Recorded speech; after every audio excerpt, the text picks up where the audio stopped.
So I bought this jacket off of Shein and it looked good in the picture. So I thought, like I need like a dressy but casual jacket that I can just throw on because between my Canada Goose and my puffer jacket, like I just been alternating between the two and I need something fresh. So I decided to buy this jacket. One second. Why do I look like I'm about to teach karate? Like level 12 black belt.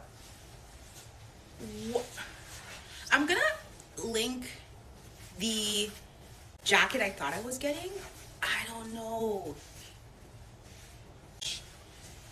Immediately returning, like immediately. Clothes don't last as long as they used to. You get one good wear, one good wash, and that is it. The material feels thinner, the stitching is weak, and you wonder why you even wasted your time and money. So the question is, what happened to the quality of clothes? Welcome to Hey Kristen, a channel where we discuss social topics that affect you, me, and everyone in between. Feel free to like, comment, and subscribe. In today's video, we're talking about clothing quality, why it feels like it's declining, and how fast fashion and production changes may affect what we buy. For many people, clothes used to last longer. You could wear something for years and wash it multiple times. Now, some items wear out quickly. You probably have 2 to 3 good washes before you could consider replacing it or wearing something to hide the imperfections. And it's not just you, others have noticed this too. Timo Callicher, mother. I am prepping for my bridesmaids, like little welcome bags for my bachelorette party.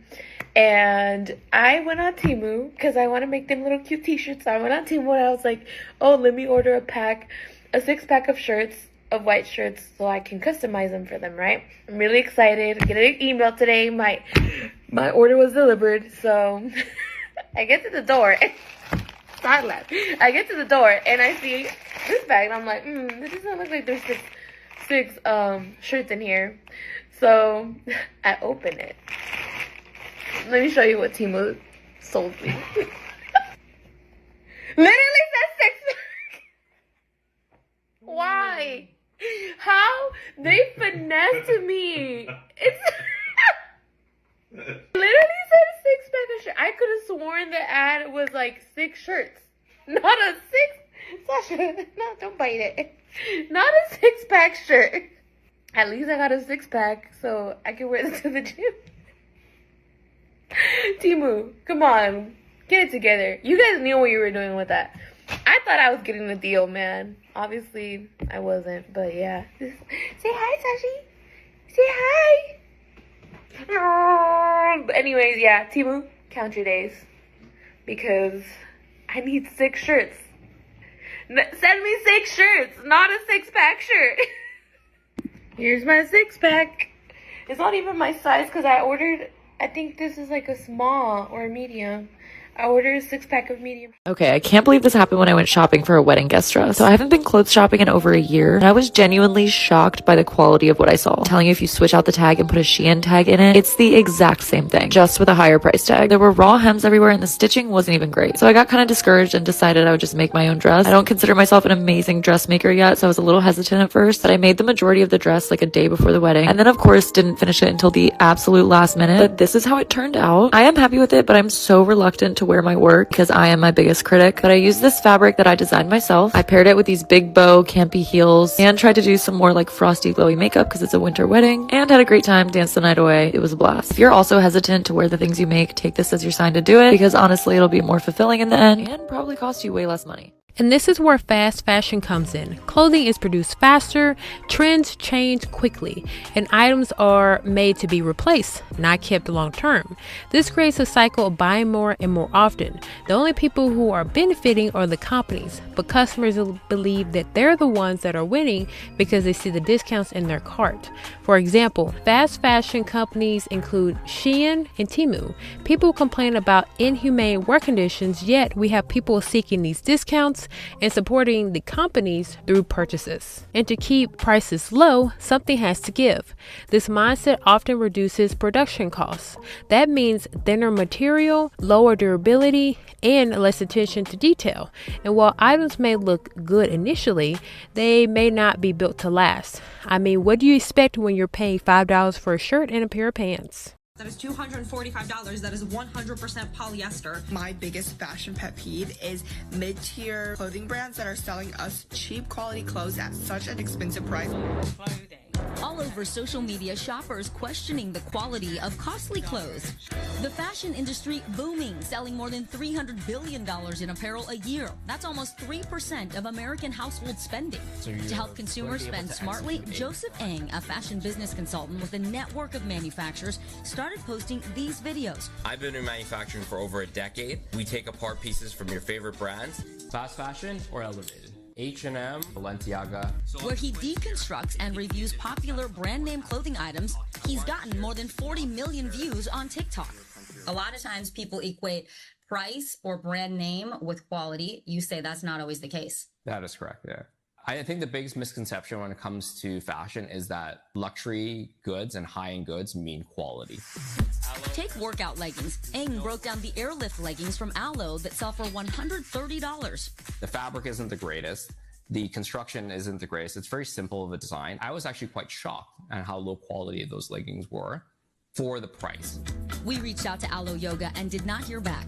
Ng says Lululemon's $98 Align leggings were a better investment. They made the right choices in terms of construction and materials to provide at least the best product they can for that category.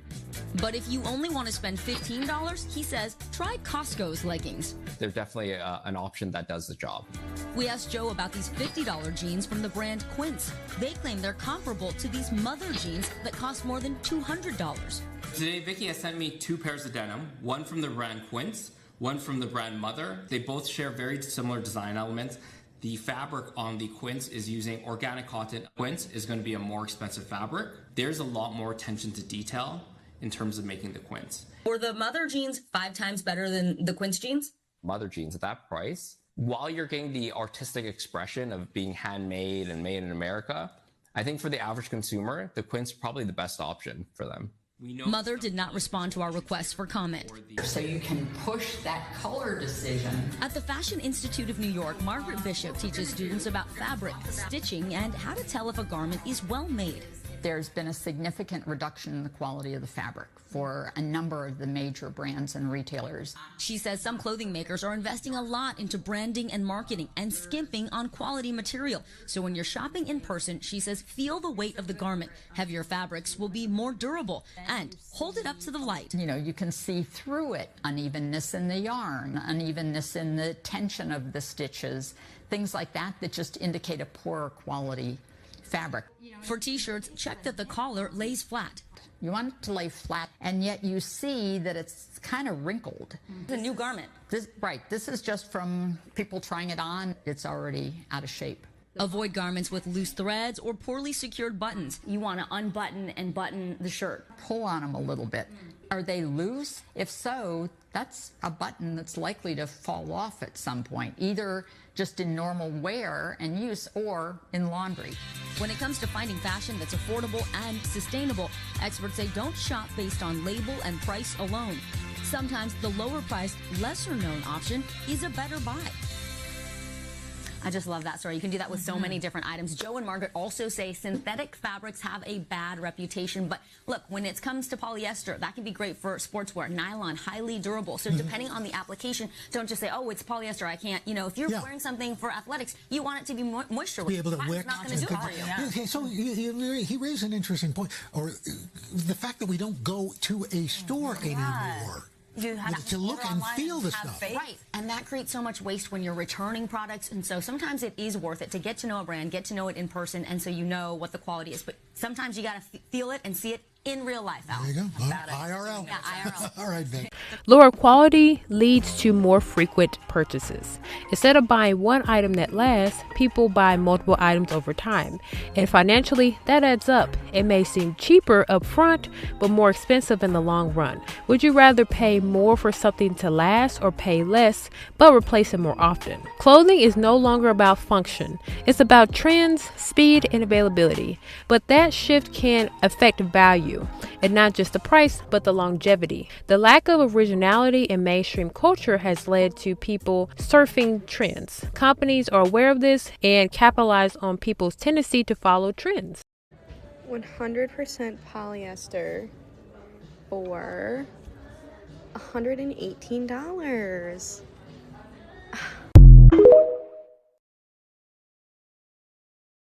Mass-produced and destined for the landfill. So impractical and would scuff so easily. Already broken. So heavy and stuff would just fall out.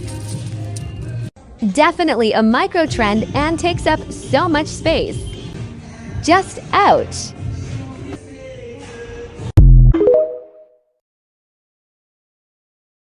Out of all of these brands, which ones do you think are fast fashion? Definitely Shein and definitely Primark, but also Zara, PLC and H&M. Actually, all of these brands are fast fashion. Fast fashion isn't about a brand name, it's about a business model. There's 3 major ways you can identify fast fashion. Constant new drops.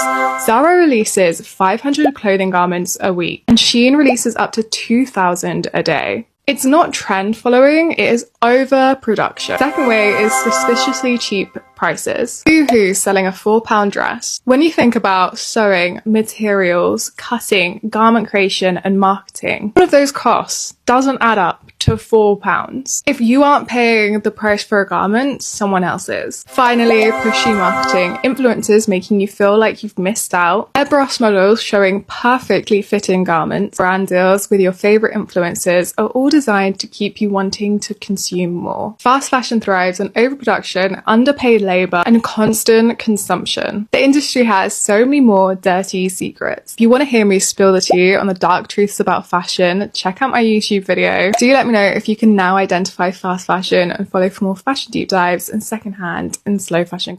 How many times have you replaced the same type of clothing this year? Share your thoughts in the comments below. Clothes are something that people wear every day, but the experience of buying and wearing them has changed. The question isn't about style. Clothes didn't just get worse on their own. They were made to be replaced. If you found this video insightful, you'll probably enjoy the one popping up on the screen now. See you in the next one.